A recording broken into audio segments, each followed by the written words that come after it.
나는 누구인가? 뼈와 살로 이루어진 이 몸은 내가 아니다.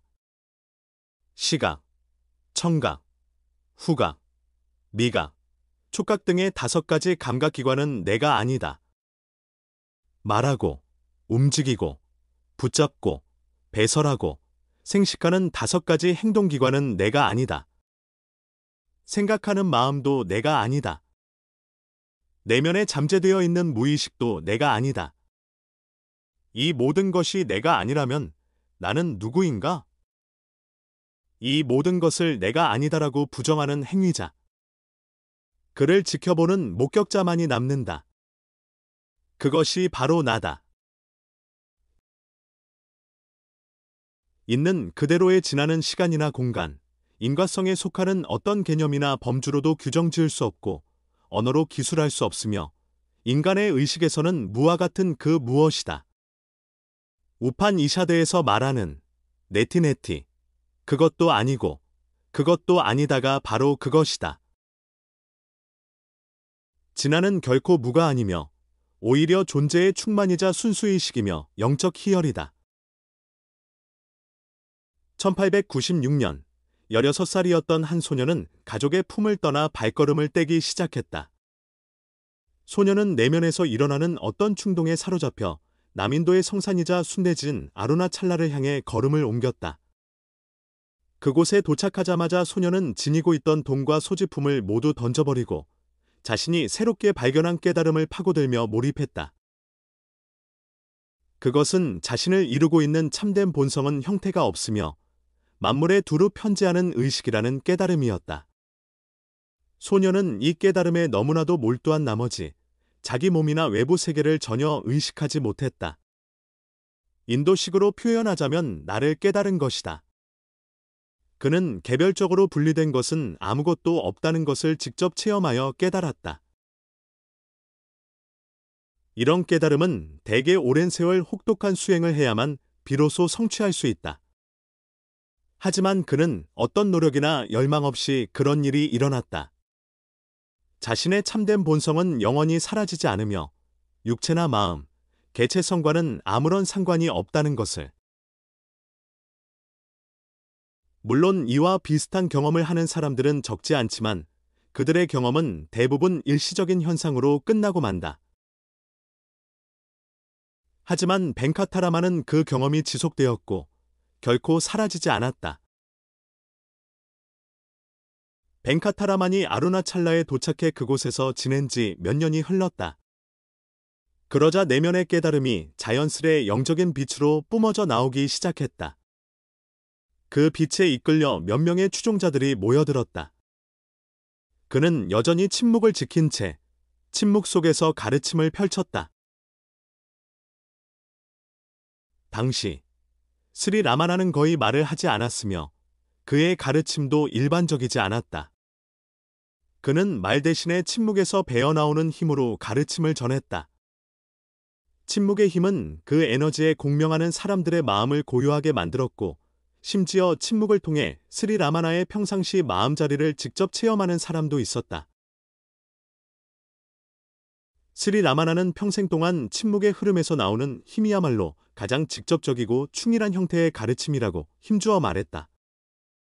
말로 전하는 가르침은 자신의 침묵을 이해하지 못하는 사람들을 위해서일 뿐이라고 일축함으로써 침묵을 통한 가르침의 중요성을 강조했다.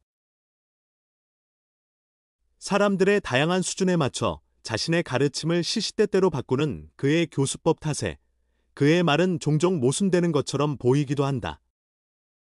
어떤 사람에게는 개체로서의 자아가 존재하지 않는다고 말했으면서 또 다른 사람에게는 개체로서의 자아가 어떻게 가능하며 업이 어떤 식으로 쌓이는지에 대해 상세하게 설명하는 식이다. 하지만 이런 상반된 가르침을 종합적으로 보면 관점에 따라 모두 나름대로 진리라고 할 수 있다는 사실과 아울러 스리 라마나의 개인적 체험에 근거한 절대적 견해는 개체로서의 자아는 존재하지 않는다는 것임을 다시금 명확히 깨닫게 된다. 말하자면 오로지 의식만이 실제한다는 말로 요약되는 견해야말로 때에 따라 다양하게 변하며 서로 상충하는 상대적인 가르침을 평가하는 실제적인 잣대라고 할 수 있다. 삼라만상은 나 안에 늘 존재하며 나에 속해 있다. 삼라만상은 나로부터 생기며 나를 위해 존재한다. 나에 의해 삼라만상이 존재하며 이 모든 것은 실제하는 실체로서 하나다. 실체인 나를 소중히 여기라. 만물에 편재하는 유일한 실체가 존재하는데 그 실체는 나와 별개로 구분되어 존재하는 게 아니라 누구나 직접 체험하고 있으며 존재하는 삼라만상의 근원이자 본질이며 본성이다. 나 또는 진짜 나는 일반적인 나의 의미와는 다르다. 감각적으로 인지하고 경험하는 나를 일컫는 것이 아니며 개체로서의 경험하는 나를 가리키는 것도 아니다. 스리라마나가 말하는 나는 인격적인 차원을 넘어서 모든 것을 포괄하는 인식 그 자체다. 개체로서의 나는 본질적으로 존재하지 않으며 마음이 빚어낸 것일 뿐이고 진짜 나의 진실한 체험을 방해하는 것이므로 개체로서의 나와 참나를 혼동해서는 안 된다. 스리라마나는 나는 언제나 현존하며 언제나 체험되고 있다고 가르쳤다. 그러나 스스로를 한계 짓는 마음의 습관을 멈출 때라야 비로소 있는 그대로의 참나를 의식적으로 알아차릴 수 있다고 강조한다. 영원히 그리고 지속적으로 나를 인식하는 상태를 깨달음이라고 한다. 사트, 치트, 아난다. 우리말로는 존재, 의식, 지복으로 번역된다. 나는 순수 존재이며 나는 이렇다거나 나는 저렇다라는 느낌이 완전히 사라져도 여전히 남아있는 내가 존재한다는 주관적 인식이다. 이는 주체와 객체가 따로 없으며 오로지 존재에 대한 깨달음만 있는 상태다. 왜냐하면 이 깨달음은 암 자체이자 의식 자체이기 때문이다. 이 의식을 지복이라고 하는 이유는 이 의식을 직접 체험하면 지속적인 행복에 잠기기 때문이라고 스리 라마나는 말한다. 나의 세 가지 측면인 존재, 의식, 지복은 따로따로 떨어진 게 아니라 통합된 전체로 체험된다. 이는 축축함과 투명함과 액체라는 물의 세 가지 특징을 따로 떼어놓을 수 없는 것과 같다. 스리라마나는 나를 체험하는 상태를 가리켜 지나나 또는 알미라고 부르곤 했다. 이 용어에서 오해하지 말아야 할 점은 나에 대해 알을 체득한 사람이 따로 있다고 받아들여서는 안 된다는 것이다. 왜냐하면 나를 깨달은 상태에서는 아는 주체가 따로 있지 않으며 알의 대상으로서의 나 역시 따로 있지 않기 때문이다. 참된 암 또는 깨달은 상태는 대상으로 체험할 수 없으며 알의 주체와 분리된 어떤 상태에 대한 인식도 아니다. 이는 주체와 객체가 따로 존재하기를 그친 순간에 맞닥뜨리는 유일한 실체를 자각한 상태다. 이런 각성이 확고하게 자리 잡은 사람을 가리켜 깨달은 이라고 부른다. 에고와 나를 동일시하면 나도 에고화된다. 마음과 나를 동일시하면 나도 마음처럼 된다. 마찬가지로 육체와 나를 동일시하면 육체가 곧 자기인 것처럼 보인다. 찰흙으로 모든 것을 만들어내듯이 우리 마음은 온갖 허상을 만들어낸다. 흐르는 물에 비친 그림자는 물결에 따라 함께 흔들린다.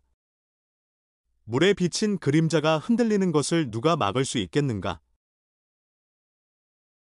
만약 물살이 흔들리기를 멈추면 물은 보이지 않고 수면 위로 반짝이는 빛만 보일 것이다. 그러니 에고와 에고의 장난에 놀아나지 않으면 자연히 그 배후에 있는 빛만 바라보게 될 것이다. 나라는 생각이 에고다. 진정한 나는 참나다. 깨달음은 이미 존재한다. 생각으로부터 자유로운 상태만이 유일한 실제이기 때문이다. 그러므로 새삼스럽게 뭔가를 깨닫는다는 행위가 있을 수 없다. 나를 알지 못하는 사람이 어디 있겠는가? 한번 생각해보라. 자신의 존재를 부정하는 사람이 어디 있겠는가? 깨달음이라는 표현은 깨닫는 자아와 깨닫는 대상인 참나라는 두 개의 자아를 전제하고 있다. 또한 깨달음을 추구한다는 말에는 아직 깨닫지 못했다는 생각이 깃들어 있다. 하지만 자신의 존재를 인정한다면 어떻게 나를 모른다고 말할 수 있겠는가? 그것은 생각과 마음 때문이지 않은가? 바로 그렇다. 마음이 행복을 가로막는다. 우리가 존재한다는 사실을 어떻게 알 수 있는가? 만약 주위를 둘러싼 현상계를 관찰함으로써 그것을 보는 자신이 존재한다는 것을 안다면 깊이 잠들었을 때는 어떻게 자신이 존재한다는 것을 알 수 있겠는가? 어떻게 해야 마음을 없앨 수 있는가? 마음을 없애려는 것도 역시 마음 아닌가? 마음으로 마음을 없앨 수는 없다. 마음의 참된 본성이 무엇인지 탐구하도록 하라. 그러면 마음이라는 게 애당초 존재하지 않는다는 것을 깨닫게 된다. 나를 찾아서 파고들다 보면 마음은 어디에도 자리할 수 없게 된다. 나에 머무르면 마음 따위를 걱정할 필요가 없다. 나는 아직 어두움 속에 있고 무지하다. 그 무지가 사라져야 한다. 나는 무지하다라고 말하는 자는 누구인가? 무지하다는 것을 바라보는 자가 있다.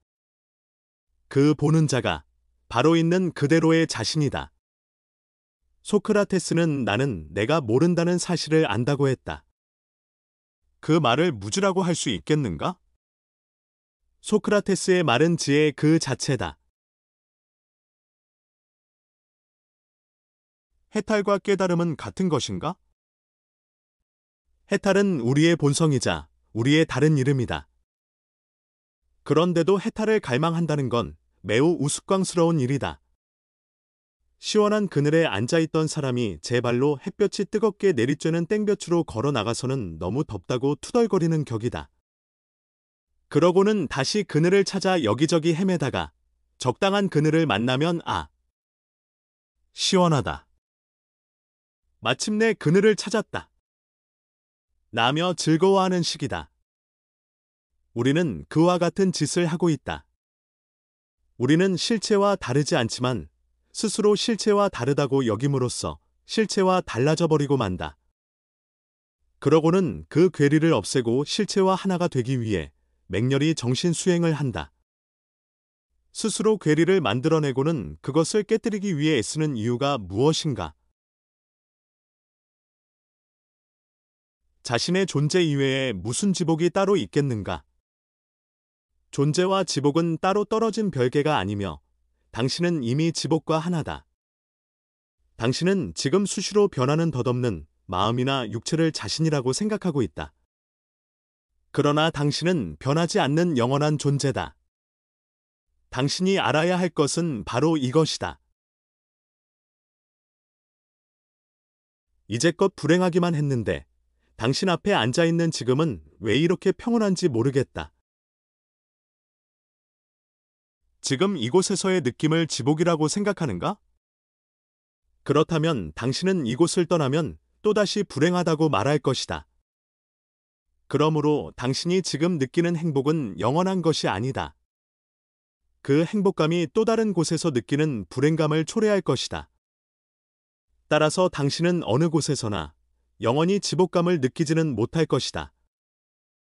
참된 지복이라면 영원해야 한다. 그런데 당신의 존재야말로 영원하다. 나로 현존하라. 그것이 바로 지복이다. 실은 당신은 항상 지복이다. 나는 항상 알아차리고 있다. 이미 깨달았고 항상 깨달은 상태에 있기 때문에 달리 깨달음을 추구할 필요가 없다. 자신이 존재하고 있다는 것을 어떻게 부정할 수 있으랴? 당신의 존재가 바로 의식이며 나다. 당신이 존재하지 않는다면 질문조차 할 수 없을 것이다. 따라서 자신이 존재한다는 것만은 인정해야 한다. 존재 자체가 바로 나이며 나는 이미 깨달은 상태다. 그러므로 당신이 깨닫고자 노력하면 할수록 나를 아직 깨닫지 못했다고 착각하는 실수를 저지르고 있었음을 통렬히 깨닫게 될 것이다. 시간이라는 관념은 당신의 마음 속에만 존재할 뿐 나에게는 없다. 시간은 에고가 나타난 이후에 등장하는 하나의 관념이다. 그러나 당신은 시간과 공간을 초월한 나이며 시간과 공간 없이도 존재한다. 오랜 세월이 지나고서야 깨닫게 될 것이라는 말은 지금은 깨닫지 못한 상태에 있다는 뜻이다. 만약 지금 이 순간이 깨닫지 못한 상태라면 언젠가 깨닫는다 해도 지금처럼 깨달음이 없는 순간이 또 나타날지도 모른다. 시간은 무한하기 때문이다. 그렇다면 당신이 말한 깨달음은 영원한 깨달음이 아니다. 그것은 진실이 아니다. 깨달음이 영원하지 않다는 생각은 그릇된 것이다. 깨달음은 변할 수 없는 진실로 영원한 상태다. 스승은 당신이 이미 갖고 있지 않은 것을 당신에게 줄 수는 없다. 또한 누구나 자신이 갖고 있지 않은 새로운 것을 얻을 수는 없다. 설령 새롭게 얻는 것이 있을지라도 언젠가는 다시 잃어버리게 된다. 오는 것은 가게 되어 있으며 언제나 존재하는 것만이 영원히 남기 때문이다. 스승은 당신이 갖고 있지 않은 어떤 새로운 것도 줄 수 없다. 그러니 새로운 깨달음을 얻을 생각일랑 버려라. 아직 깨닫지 못했다는 관념만 버리면 된다. 우리는 항상 나다. 다만 그 사실을 깨닫지 못하고 있을 뿐이다. 참나는 언제나 나로서 스스로를 드러내고 있다. 참나는 스스로 빛을 발하며 지금 여기에 있다. 삼라만상이 오로지 참나다. 우리 역시 그 안에 존재하고 있을 뿐인데 무엇을 따로 찾겠다는 말인가? 옛 현자들은 이렇게 말한다. 참된 지혜의 빛을 얻은 사람은 삼라만상이 불화만임을 안다.